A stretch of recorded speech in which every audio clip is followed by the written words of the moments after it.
This is the compost that I turned. Great big pile. And it came from in there. That's the tool I used, a broken tined pitchfork. Pitchforks are great. You go in horizontally and take as much as you want so it doesn't hurt your back, little at a time. And it all gets over here, and I found neat stuff like the dry pockets weren't doing anything, of course. Has to have a bit of water and air and to be turned. So, and I'm not sure how to describe the smell.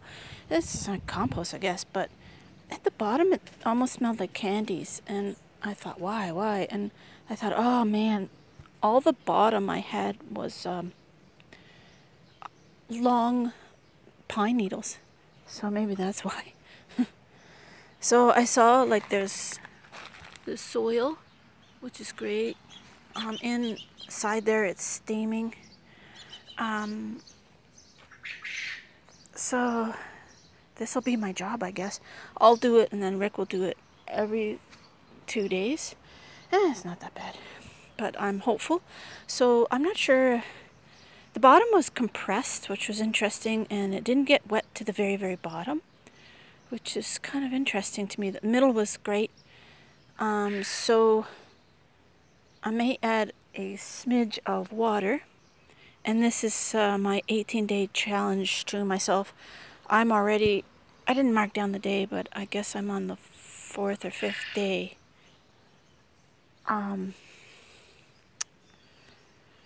Well, you know what? This, you could call it my first day since it's the first day I've turned it. But anyways, it was steaming and stirring was not enough. Oh, and very little was taken out that I can't use.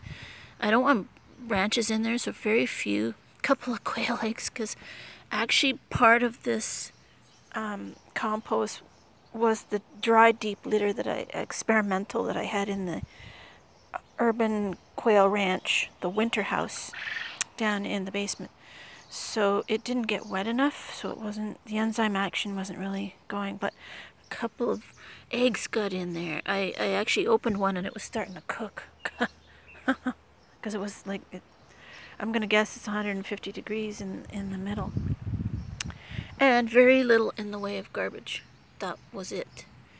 So took out the branches, and it's all basically leaves, some grass cuttings, some soil that's already starting to turn, pine needles. Where it was dry, it wasn't turning.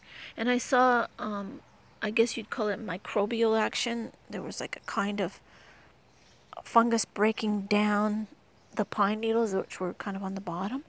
So it was pretty interesting. So now my task is to put it all back, and it'll be nice and neat. Yeah.